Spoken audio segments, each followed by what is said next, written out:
Join me at the top. Well, good evening. This is Doc Rock, and welcome to Lead and Achieve. And we're going to have a great time tonight. Hey, I don't know how your day was, and maybe it was a stressful day, maybe it was a great day, maybe you're tired. Go get you a cup of coffee, go and share this with somebody and tell them that we're getting ready to really have a good time. You know, we're trying to talk about leadership, setting goals, what's going on in our political realm, how we can get involved. You know, we're just trying to be a blessing and be the citizens and the people that we need to be. God has blessed all of us, and you are great. As my friend Les Brown say, greatness is in you. And what Doc Rock say, you're gonna take some work to get it out of you, right? So we're gonna be working on tonight. Now I'm excited because tonight I have with me Lynn Vallely, and I want to talk about Lynn just for a few minutes because she's done a whole lot of stuff. But number one is Lynn is a great woman. She's a great woman, and I'm blessed to know her. Currently, she's manages the foundation Planned Giving for the Huntsville Hospital Foundation. Also, she's also the president of Berry Millsaps Properties and J.T. Berry Farms. And I don't know how she have time to do all the other stuff she does, but she does. Now, in the past, Lynn was vice president of advancement for Hudson Alpha. She worked with Jim Hudson and secured $5 million for the Smith Family Clinic and also $10 million for the Pro Center there on Hudson Alpha campus, which is extremely awesome. Lynn was the first executive director for the Community Foundation here in Huntsville, Madison County. She's done so many things. I'm skipping a bunch, but I just want to tell you who's in front of you tonight. Lynn also worked for the Marshall Space Flight Center. She's director of government and community relations there, doing great things with them. Lynn, how did you do all this stuff? Oh my goodness. I'm really old. You're not. Well, you're graced. Years ago, Lynn was the district coordinator for Congressman Bud Kramer. And Congressman Kramer has done so much for our area and still is. Lynn is a graduate of Vanderbilt University. Anchor down. So it's awesome. Of course, y'all know my daughter graduated from Vanderbilt, and we spent a lot of time in Nashville. And we kind of really miss Nashville. Yeah, I love Nashville. Yes. The traffic. Except the traffic. It's crazy now. Now, some current things that Lynn is doing. She's on the board of directors for Leadership Alabama. She's the board chair from 2004 to 2005. I'm fortunate to be part of class of 31 that's getting ready to get started this year in Leadership Alabama. So she's instructed me that I'm gonna have a great time, and I believe it.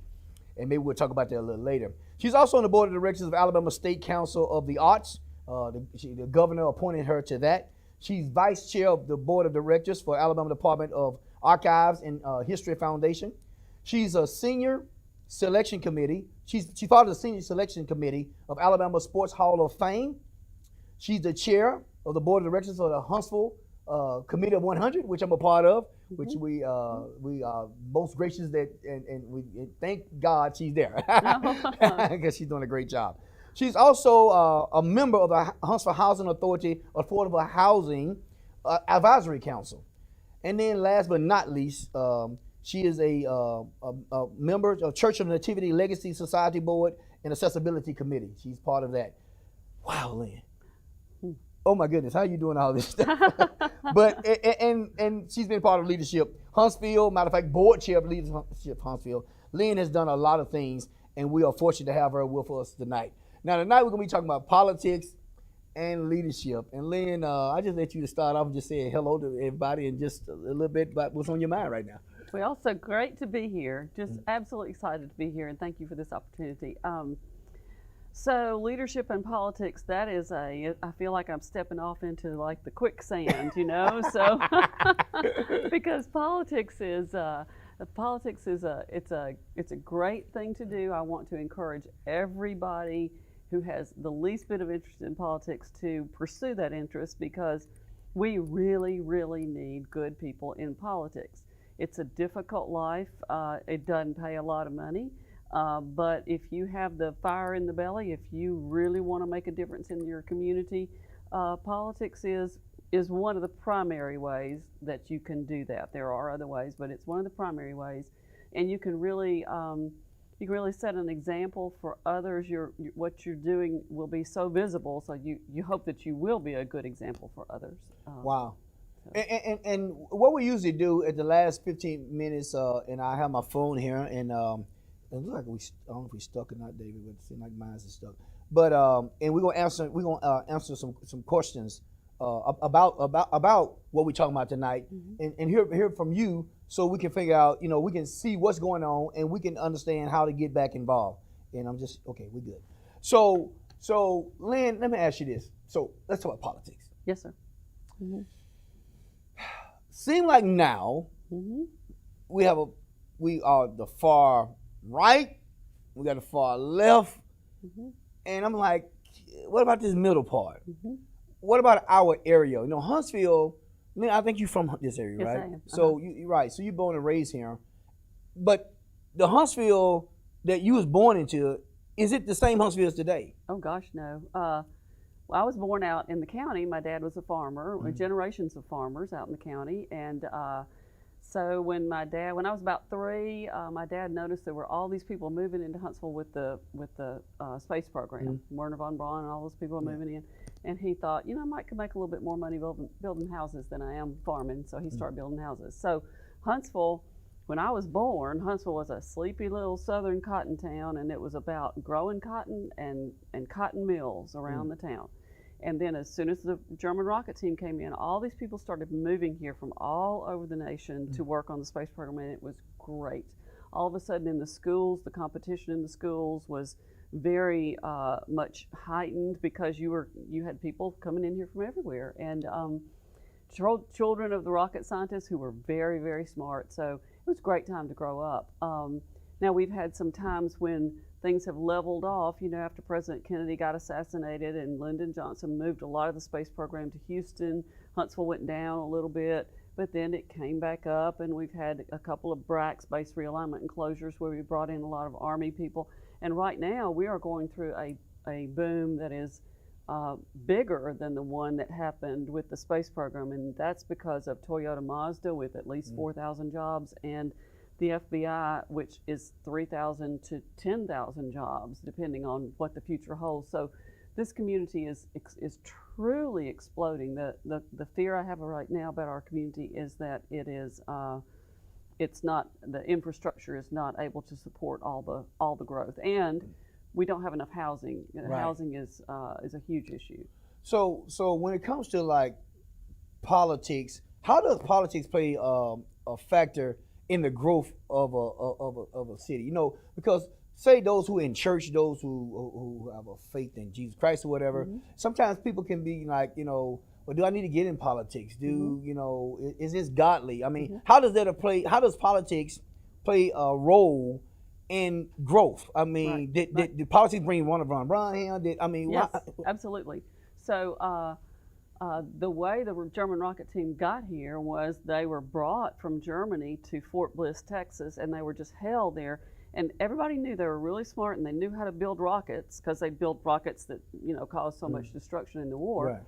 And so it was like, well, what are we going to do with these people? And we had 2 very powerful U.S. senators, John Sparkman and Lister Hill, who said, well, we've got this big old tract of land out at Redstone Arsenal, and it's where we built bombs during the war, and it's a big old place, and we could put them out there, and they could blow up rockets and won't hurt anybody, and do their research, and we'll figure out what we're going to do with it. And so those 2 senators really made a difference in that huge turning point that turned this from just I don't know what Huntsville would be. Huntsville would be probably like, I can't even imagine Scottsboro or something without, if the rocket team hadn't come here. Wow. And then later on, when you get to these base realignment and closure commissions, they study which Army bases should be closed and which ones should stay open, and you should close these and move these to this place.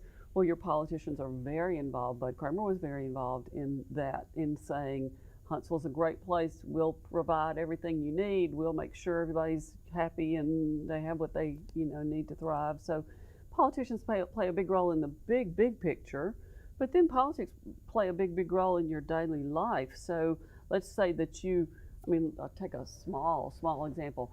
Somebody lives on a street and they need a stop sign. People are it's just dangerous, and so who do you go to your city Right. council person and you say, we need a stop sign here, and that city councilman works with you, and they go to the city planning and street department, and they put a little thing down there and see how much traffic it gets. The next thing you know, if it deserves it, you get a stop sign. Right. Right. Or do you have a passion? Do you think that this city needs more public transportation?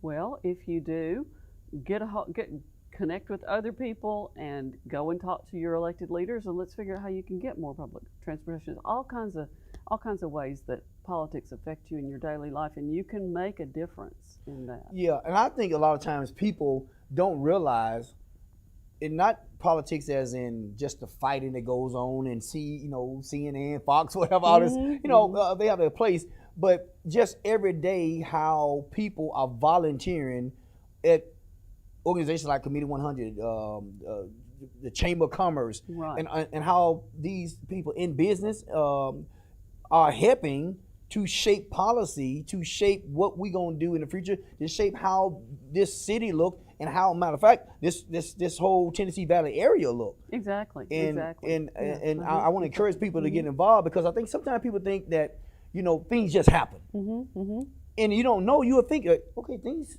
they just happen. Maybe the mayor runs everything, but that ain't how it is. No, it's really not. It's really not. When the mayor and he makes a it's kind of like Congress. He makes a budget, but his budget's got to be passed by the city council, and Right. they can change some things in there, and so they've got their priorities. And but yeah, there are a lot of ways that. Let me use Bud Kramer as an example, Yeah, because please you do. brought him up. Now, Bud Kramer was followed by Mo Brooks. Bud Kramer and Mo Brooks saw their roles very, very differently Can you explain as that, Congress. please? Okay, Bud Kramer saw his role in Congress as getting as much and doing as much for the 5th District, which is basically North Alabama, as he possibly could, bringing as many jobs, as many programs, as much attention, as many grants as he possibly could to North Alabama. Mo Brooks sees his job as passing legislation, and that's pretty much it, passing legislation. Now Bud Kramer did have a hand in passing legislation that affected Huntsville, but he didn't see that as his primary role. So and in fact, he's still a lobbyist for a lot of companies here in Huntsville, and he still sees that as his role, is to try to get more things for the people here, get more education, get more money for roads, all that kind of thing.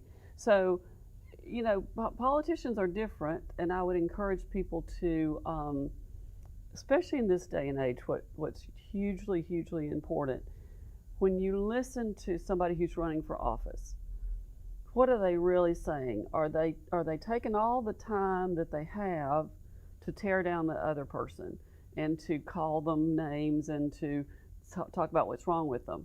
That's not really getting you anywhere. It's not getting you, as you know, down the road. Right.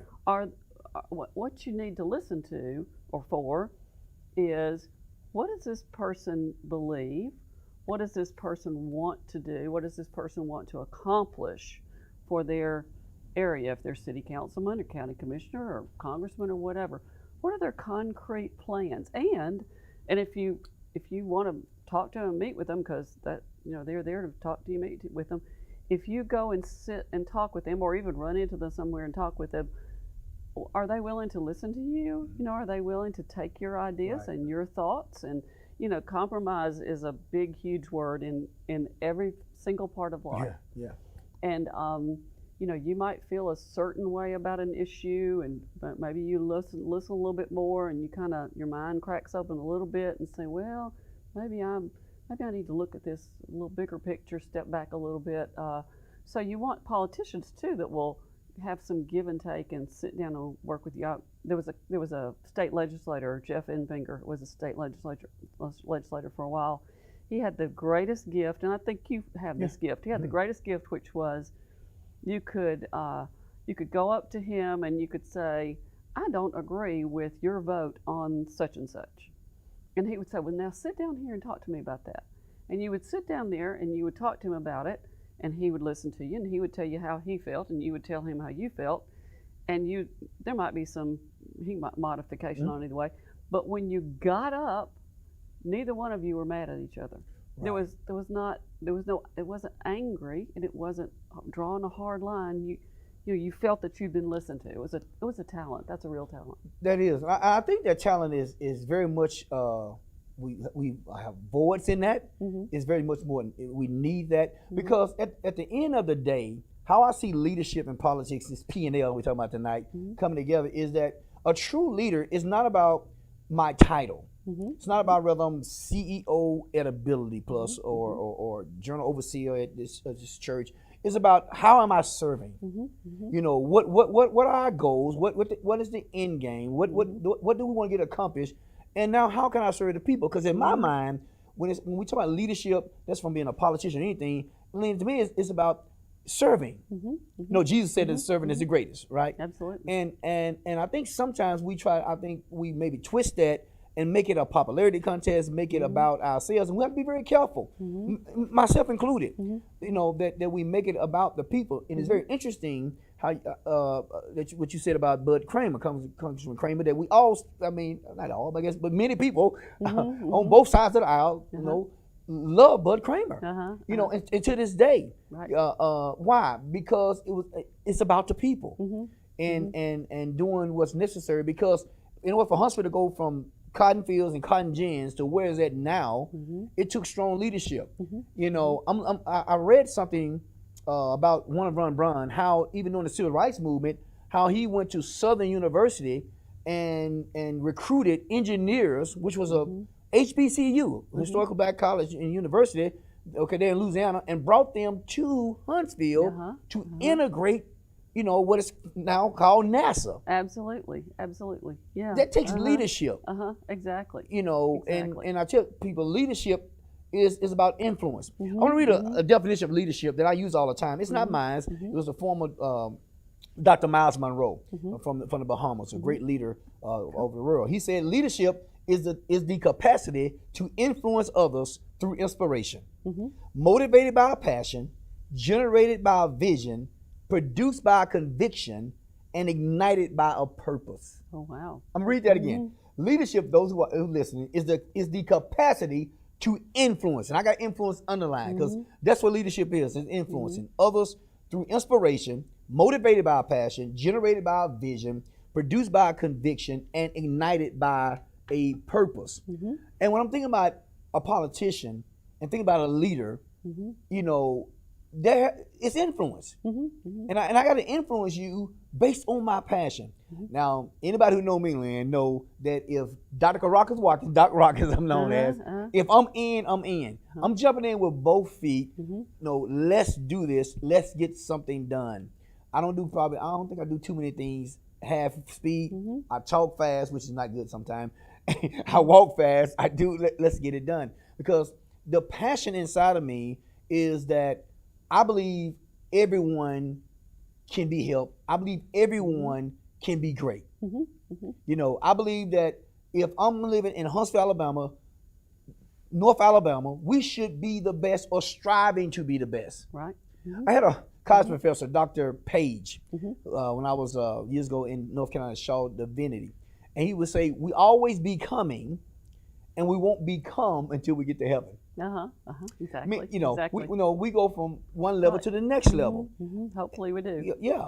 You know, right. Hopefully we do. That's what we should be pursuing. So it's not unnecessary just getting there. It's the journey to get there. And I'm wondering, even now in our age of politics, and this is sticky, you know, are we enjoying the journey? Are we being our brother's keeper? Are we may disagree, but it don't mean we have to hate one another. Exactly. You know, I know we have extremes now, and nobody likes to talk about this. But these extremes is not how our country was built. Exactly.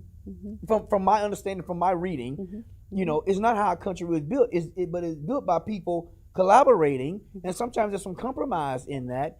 Okay, but it's like, what's good for the people? What's good for the area? Right. Exactly. Yeah. And to go back to, you made me remember when we were talking about Huntsville history, and just now, think about this. So in Huntsville, right after World War II, my dad and so many men and in this community had been fighting the Germans in World War II. I mean, that was their enemy, and they've been, and True. many people from here were killed by Germans in World War II. So then the leaders with influence say, we have an opportunity to get these German scientists to come to Huntsville, Alabama, and we think this is our economic future.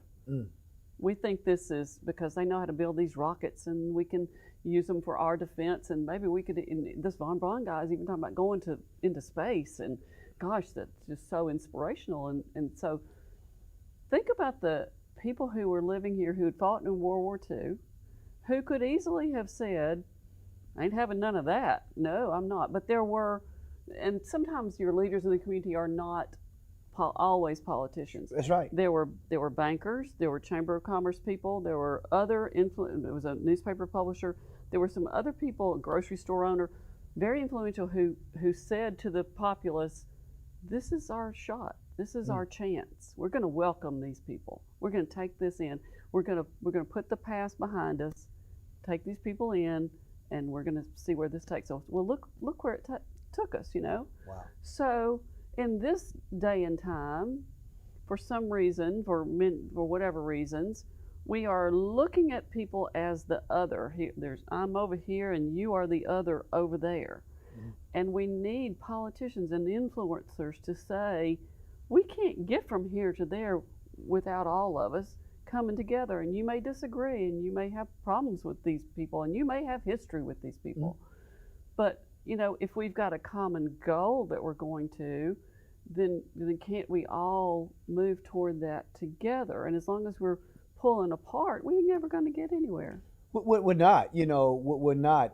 And it brings up, like, back to leadership, which is influence. And every leader is not necessarily a politician. Exactly. Or in politics, but it takes people of influence and having a common goal.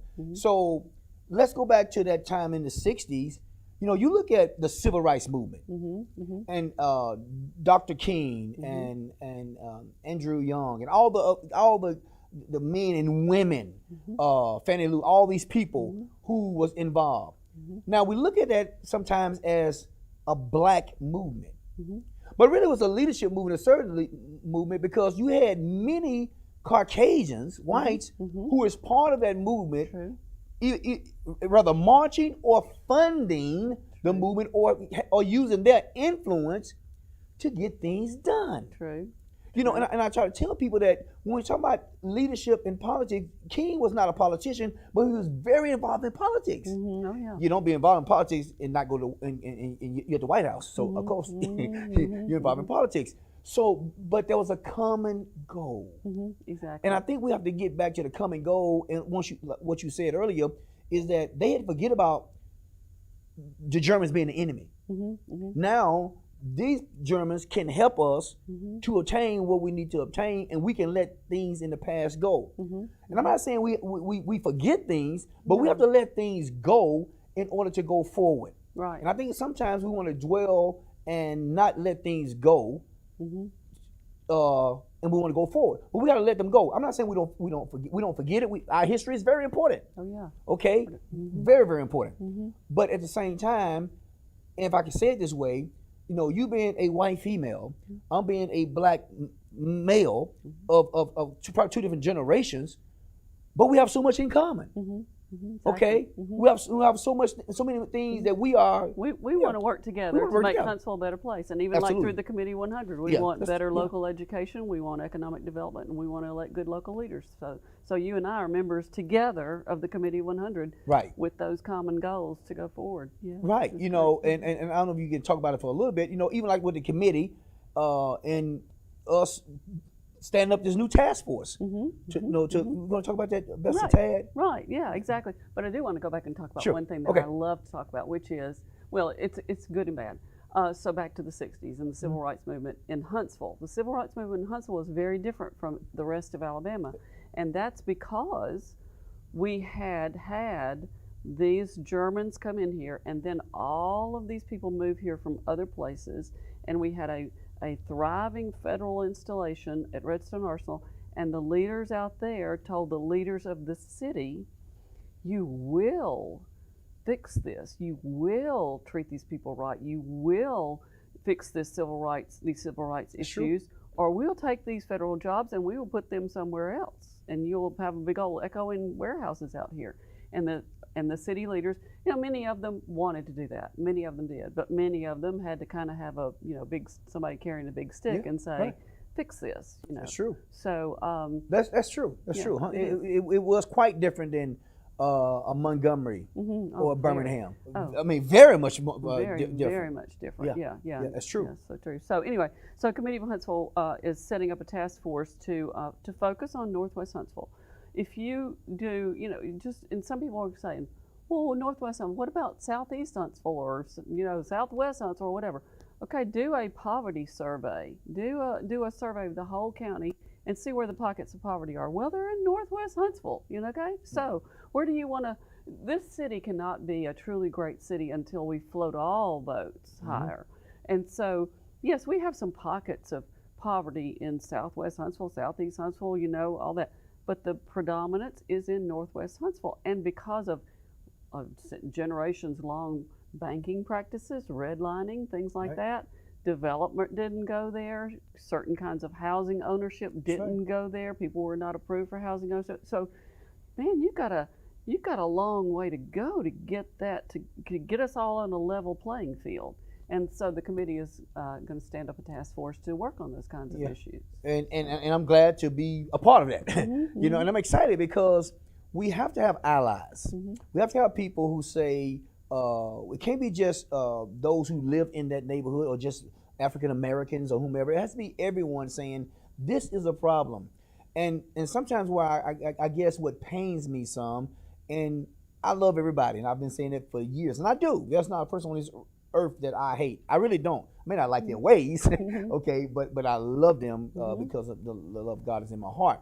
But at the same time, we have to realize that because of redlining, because of systematic and systemic racism, which some people think is a myth. And I always tell people, just hang with me one day, and you'll see that it's not a myth. No. If you hang with me a week, the theory would absolutely be proven. You could write a doctorate on it. Right, exactly. Okay, exactly. just it's there. But we have to understand that because we need people of influence. We need leaders to rise up and say, we need to bring equity. Equality is great, but equity is what we need. I tell people I wear 12, sometimes a 13 in tennis shoes. So you can't even give me any shoe. A 6 won't work for me. It may be a beautiful shoe. It may be new. I may can look at it. I may can tell everybody I have a new shoe. But functionally, it does nothing for me. Right. So I need the 12. Okay.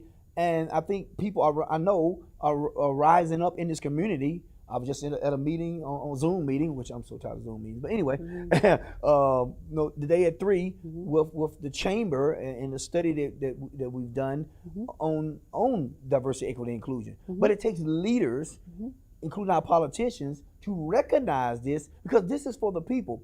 And I told somebody one time, personally, I don't want anyone to give me anything. I work for it. I need you to give me the opportunity. Right, exactly. You don't have to give me anything. Give me the opportunity. I will bust my behind for it, all right, to get there. And I think that's what most people want is an opportunity. Exactly.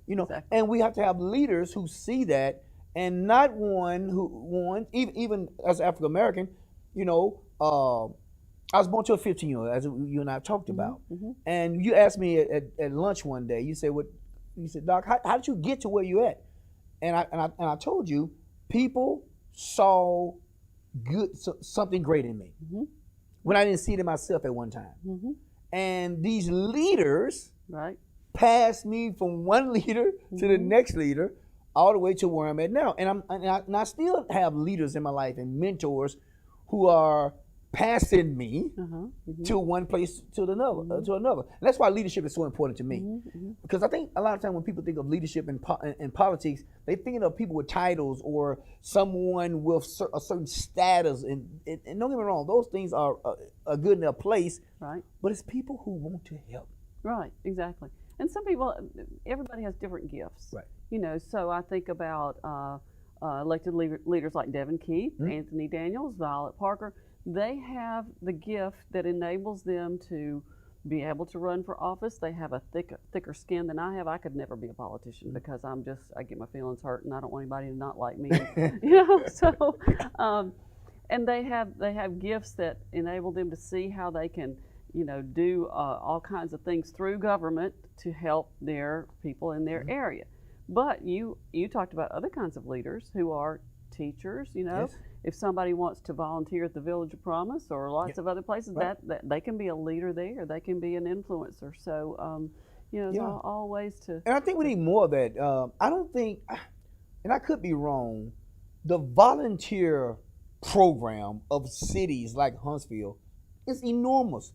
We have so many people volunteering on nonprofit boards that are getting things done in our community Right. that probably will blow a lot of people's minds of the meetings. You know, every once in a while I say, am I running a company or am I, you know, Right. because, you know, we get so caught up in our volunteer hours of serving our community because we love our community till it becomes almost a second job. Now, and I'm not complaining about it because I think that's what it takes in order to move the needle. And I'm always talking about moving the needle.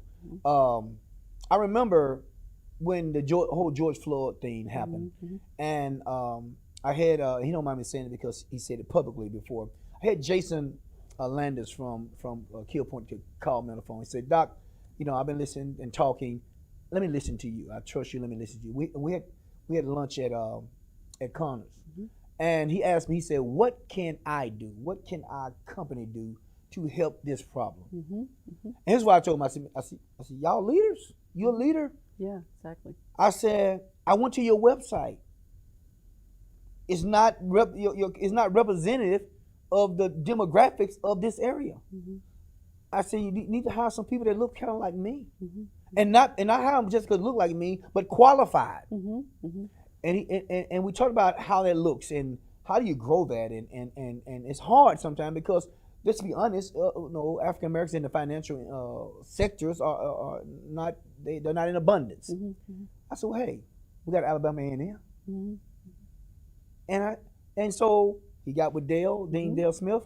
We helped put that together, and now they are growing their own. They have an internship program. Matter of fact, they sponsored 10 students to go to this national accountants conference, just because it's the right thing to do. And I'm getting kudos to them because they deserve it because they didn't do it for that. They did it because they had a genuine concern that we are leaders, we have influence. How can we move the needle? And I always tell people, I'm about moving the needle. How can we get better? We can talk about things, but where's the fruit? Where's the low-hanging fruit? Where's the high-hanging fruit that we need to get to? Right. What do we do? Exactly. Well, gosh, and that's where leadership comes in. You know, I think about, you know, along came Martin Luther King at just the right time. I mean, think about how things would not have changed if he had not come along and been the leader that he was. And think about, you know, if this had not, why can't we change on our own without, I'm thinking as you're talking, why can't we change on our own and see things on our own without these leaders? So I think God places these leaders in place. Why did this situation with the way racial politics have been in the U.S. for all this time, why did it take George Floyd to let people say, oh my gosh, you know, we're not going to take this anymore. Oh my gosh, this is just unsustainable. I mean, and you know, even in my own experience, I'm going along. I'm aware that things are not right. I'm aware that you look on the website of big companies and it's an all white, you know, all lots of times all white, all male. You know? Yeah, absolutely, yes. But I'm aware of it. But it's like, well, what can I do? What can you do? Whatever. And you know, it takes a leader, or you've either got to have a grassroots movement that comes from underneath, or you've got a leader that makes that happen, that shows people the way, the shepherd that shows people the way. So that's true. You know, and anyway, back to my own experience. Our church, thank goodness, had a course on racism. It was a gosh, 6 or 8 months long course on racism. Your church had a course On on racism. racism. Volunteer course. You signed up for it, and Wow. yeah, That's because and so, gosh, when you finished that course, you felt like you'd just been beaten with a stick because first we studied African American racism, Mm-hmm. Indians, the Japanese, the Hispanics. Mm-hmm. I mean, every single time it was a different, and it's like, what is it about? And I hate to say, what is it about white people? I don't know, or anybody, I guess, that has to demonize some other race, that has to, I guess, if you are not secure in yourself and you're not, and well, if you are among the have-nots, white, black, whatever, if you are among the have-nots and you're frustrated and you can't figure out the system and you don't know how to take steps up, it is in human nature to demonize somebody else and say it's their fault. And you've got, and it's in a lot of people's human nature to want somebody to feel better than. I feel I'm better than they are, but it's their fault that I'm not this or I'm not that. So I can empathize, but we can't live like that. We've got to, as I said earlier, we've got to float all boats higher, so that we can all hold hands and make our community great. Yeah, you're right, and I don't know if you ever read, or I know you probably know. I'm sure you know the late James Baldwin. And James Baldwin would say that they asked him a question, and James Baldwin said, "I feel sorry for the white man." Now here's a black gentleman. So I feel, and they asked James Baldwin why. He said, because of them having to put others down to feel good about themselves. Exactly. James Baldwin addressed that whole issue. Exactly. And I think sometimes is that we, I often say this, it's one of those Doc Rock quotes: the power to define is the power to determine destiny. And what I mean by that is that we have to get definition of who we are first. My definition comes from the Bible. God told me who I am. Okay, I'm the head, not the tail. I'm more than a conqueror, all these type things. Okay. And because if I let, as an African American, if I let the leadership of the media and what I see on television and even some politicians, if I listen to who they say I am, I never can be who I really am. True. So I tell people, you have to get your definition of life and who you are from valid sources. Exactly. And that source don't have to be another black person. It can be, one of the my mentors was, to this day, and she knows me right now, is my 5th grade teacher, Pat O'Shields. Pat was a young white female teacher that taught math at Westland Elementary School there in Decatur, Alabama. School was 98%, 99% black. And she had a heart for the kids. And she pulled me aside one day. I was pretty gifted in math, thus being an engineer, all that kind of stuff. And she said, "I don't need you working at this pace I'm teaching. You take the book and you work as fast as you can." So, me being who I am, I finished the book in 1 semester. Well, I'm thinking that I'm just going to loaf the 2nd semester. But that ain't Pat. Pat said, "No, since you have done this and you can achieve this, I want you to help teach all your friends." She would carry us, she had a little MG car. She would drive us, and it was yellow. And I'm thinking about, here's a young white female in an all-black neighborhood, all-black school, and had no fear. Her only fear she had was of us not succeeding. Exactly. That's a leader. Yeah, that is a leader. And that's a leader. And I think people have to realize is that people that may not look like you, may not sound like you, may not dress like you, can be leaders in some form to help you to get where you need to be. Exactly. And we have to understand that, and we have to be involved. I think so many people now, we talk about these things and how polarized things are, but we're just talking. Exactly. Yeah. And we got to get involved in our local communities. Exactly. To try and help shape that future. Right, You know, right, exactly. We got to get to the table, you know, in Exactly. the room to get to the table. Exactly. And I think that's a problem too, though, of people getting actually in the room. Mm-hmm. Because sometimes I'm in rooms and I'm like the only person that look like me, or maybe one other. I bet. Right? I bet you are. I Oh am. my gosh, And, yeah. you know, and I'm not blaming Uh-huh. those who in the room. Mm-hmm. I'm saying we have to change that. Mm-hmm. Mm-hmm. Sure do. You know, back to one of Von Braun. If he could do and his team could do what they did Mm-hmm. to shape Huntsville to be a little different, Mm-hmm. not perfect, had its own issues, Mm-hmm. but be a little different than everybody else. Yeah, exactly that. Exactly that. What about today? Yeah. And back when you were talking about one aspect of leadership is, you have to determine, one thing I want people to be careful of is in your church or in your friendships or in your cliques or your groups or whatever that you're in, don't check your brain at the door. Don't walk in and then kind of automatically accept this clique or this group or whatever. If you've been brought up in it, if you've been whatever, don't just. I've seen, especially I've seen it in religion a good bit, but I've seen it in a lot of other ways where people are raised in a certain small community and they think they have to go by the mores and the beliefs and the system and all that of that community. Well, look inside yourself. Look, God placed this Holy Spirit inside of you, and you have to listen. There's still small voice. That's listen right. to that voice that's saying, "Is this right? Are this people telling me right?" And do the work. You can't be lazy about it. You have to work at it and be deliberate about it. But watch who you select as leader. Why is that person a leader to you? What is it that you want to follow about that person? And I like what you just said there. I like everything you just said, but that's pretty powerful. Why are you allowing this person to lead you? What about her or him that you see that's leading you? And I don't know if we are consciously asking that question sometimes. Oh God. I think we're not. I think we just, like you said, we go with the flow. We go with what we kind of know, what has been presented to us, instead of challenging. If I look back even at myself, I probably have been one that always challenged, why.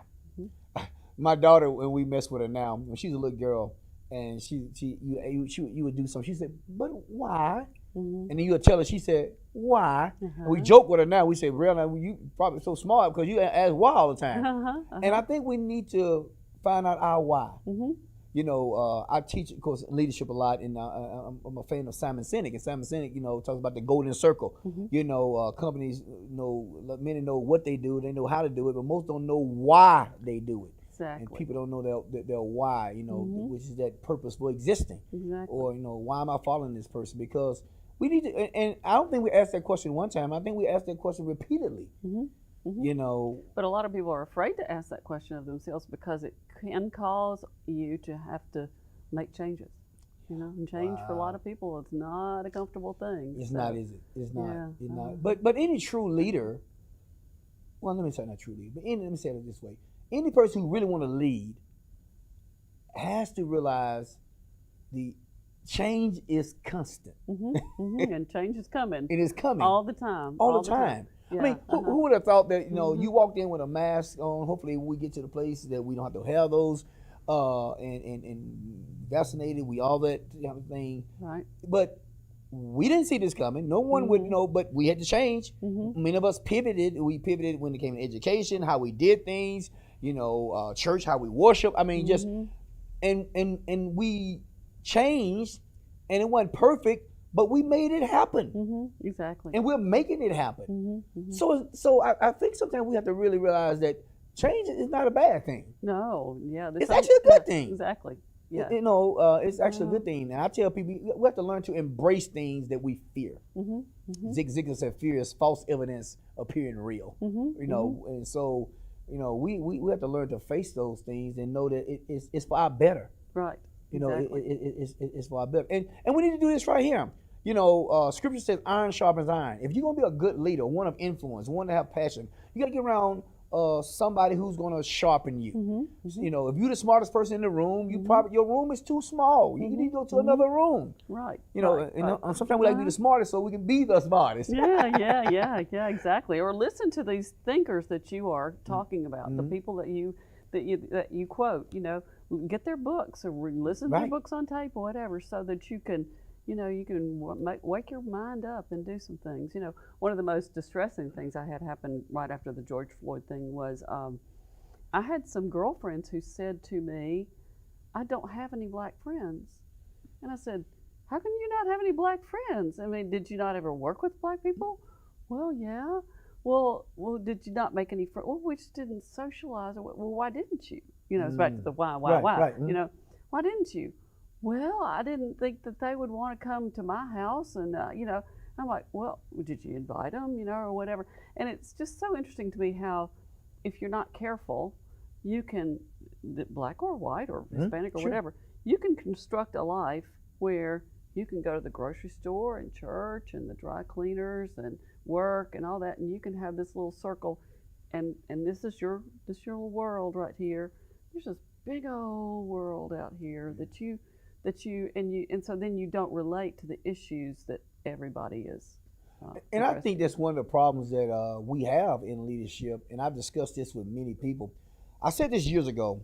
I think in this country, the United States of America, and I think other races, it applies to other races, but more so in a sense how I'm thinking about it, black and white, and now Hispanic, and then the Asian American as well. But if I'm black and I don't have a white friend, I am incomplete in how I see this world.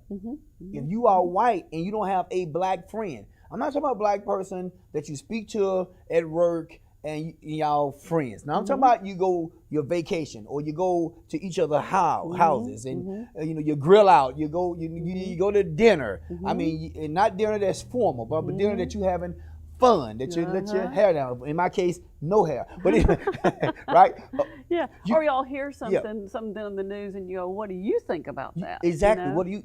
And I've learned my life is so much more complete because I'm open, not just to whites. I mean, I've been around this whole world. I brought people around the world to stay at my house. That I'm open to what you have to say, your perspective, because the world is much bigger than my community, and not necessarily my community in my neighborhood, but my community as an African American community in a sense. Okay, the world's so much bigger than that, and we all can learn from one another. No, God made us different for a reason. So we, you know, if everybody was the same, it may be a little boring. But we're all so different, and we all can learn from one another, so we can lead even better. So I encourage everybody who's listening, who will ever listen to this, maybe you're not listening right now, but you will listen to it. But there has to be intentional, Lynn. Absolutely. You know, why haven't it? Because it has to be on purpose.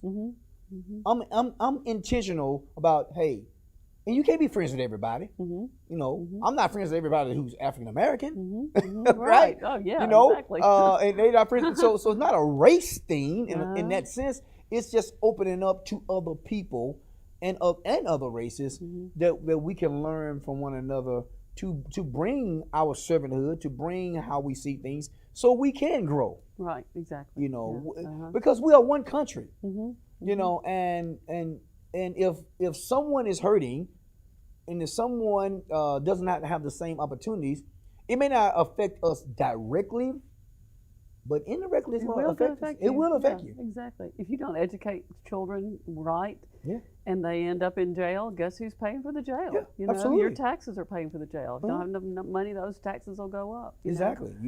So you're right. But and I wanted to get back to one point about leadership, which is, about politics, which is just to beg people to go and vote. You know, we have many races coming up. We have city council races, we have county commission races, we have Congress, we have Senate, we have all these different races, and it's just crucially important. I have black friends who say we should get Stacey Abrams over here and make sure that we elect good candidates, black candidates, etc.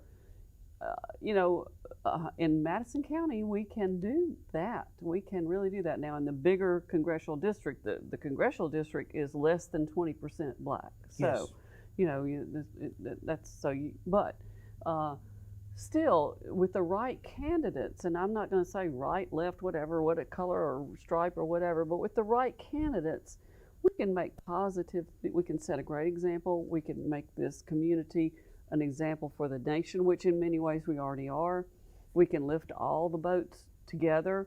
We can find ways to make people want to work together, I hope. But gosh, we have to elect the right leaders who will take us down the right path. I agree. And those who we have like 5 minutes left.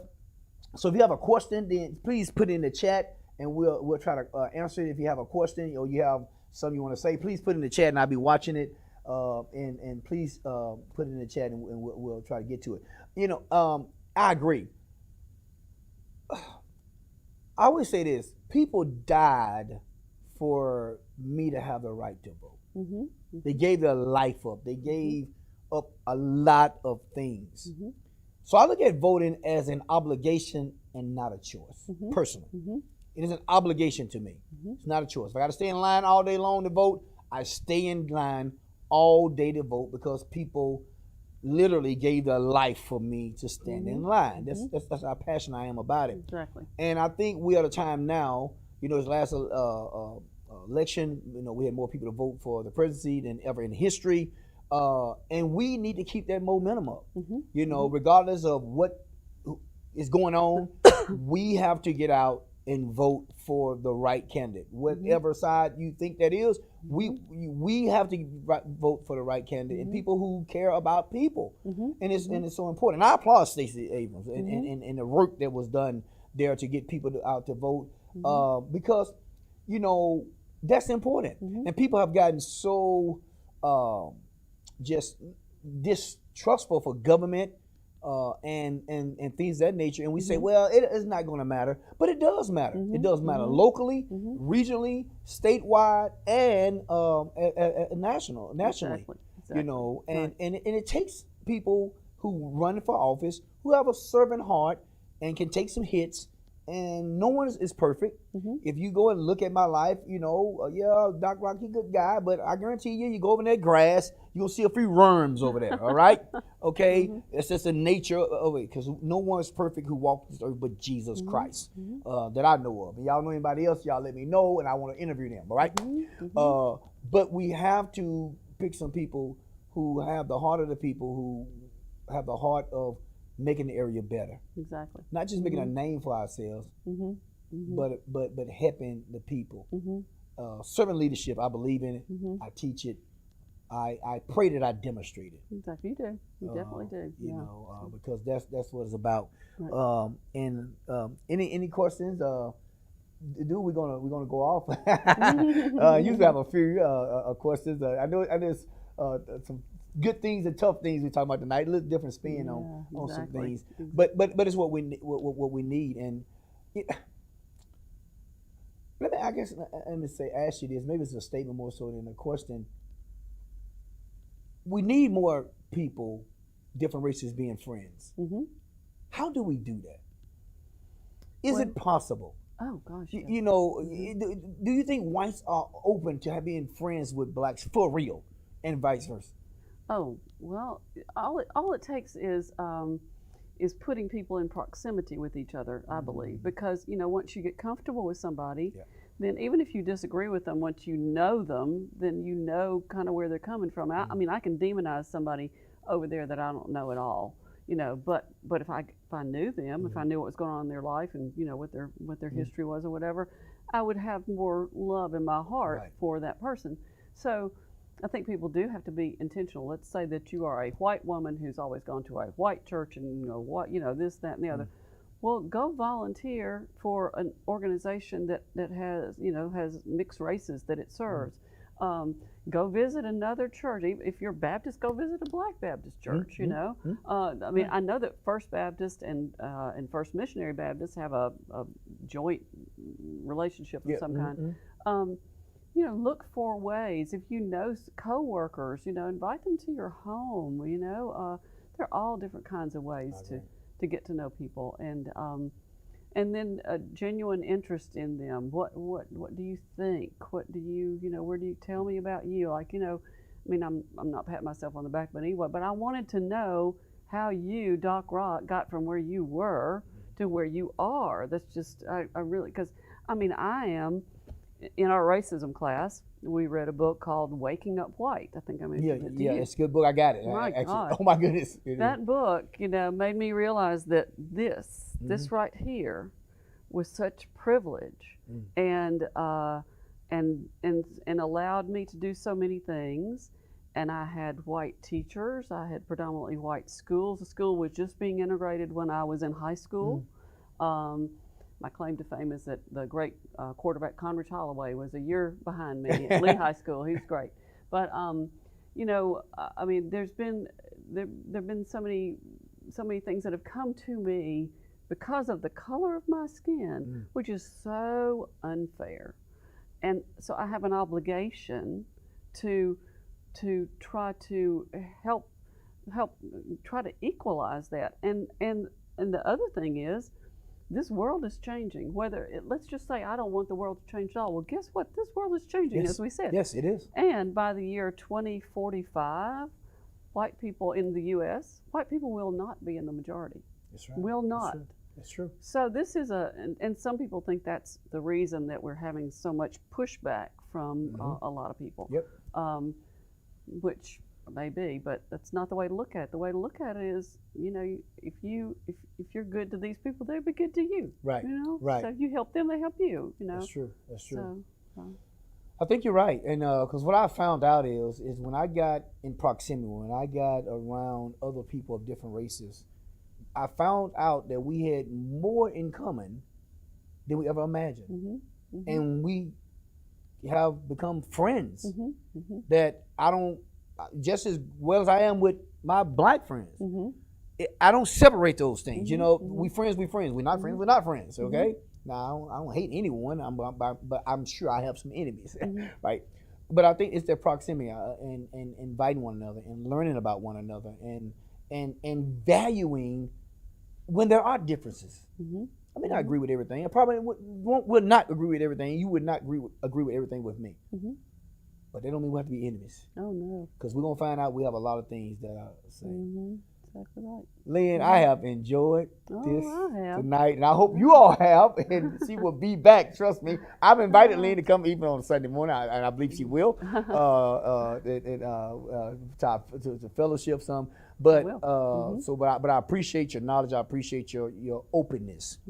And let's just keep doing what we do to move that needle to go forward. So anybody ever see Lynn in the store, out in the marketplace, just tell her that you love her. Thank you. That'd be great. I'll tell you right back. Yeah, right. When I was in school, I used to say, try to love everybody, and that's what I mean. So, we love you. Thank you for tuning in. Share this, like this, turn on notifications.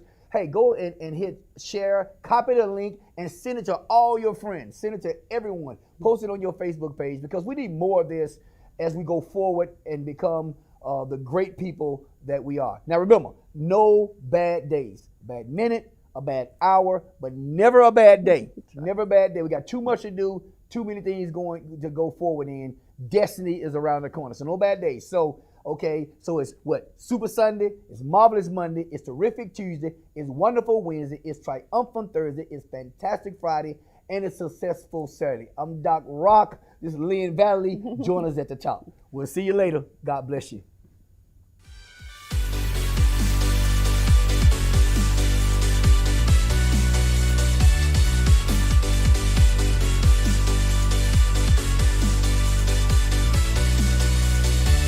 I'm Doc Rock. Join me at the top.